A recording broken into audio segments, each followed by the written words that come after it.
Oy! Para Oy! po sa ating good news, good vibes, muling na may agpagang galing ng kabataang Pinoy sa international stage.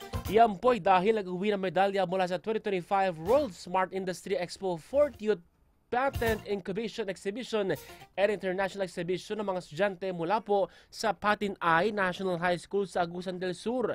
Nakamit ng dalawang research team ang ginto at tansong medalya mula po sa Innovation Expo na ginanap sa Chongqing, China.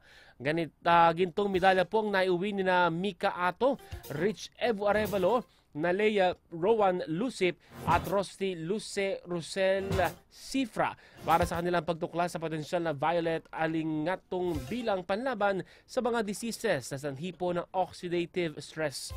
Wagi naman po ng bronze medal at C4Change Association United Kingdom Special Awards sina Janer Hugilon, Jason James Tusoy, Rohan Kyle Quintas, Arabelia Margaret Catalan at Rexet Kit Parmale para sa kanilang research tungkol naman sa insulin plant at sa paggamit nito bilang gamot sa Parkinson's disease, Alzheimer's disease at dementia. Wow. Kinilala po sila ng lokal na pamahalaan ng Agusan del Sur maging ng Philippine Consulate General sa Chongqing. Pagbati rin po para sa kanilang instructors sa pangunguna po ni Miss Elaine Sansait. Congratulations siyempre sa mga kabataang Pinoy na nagwagi.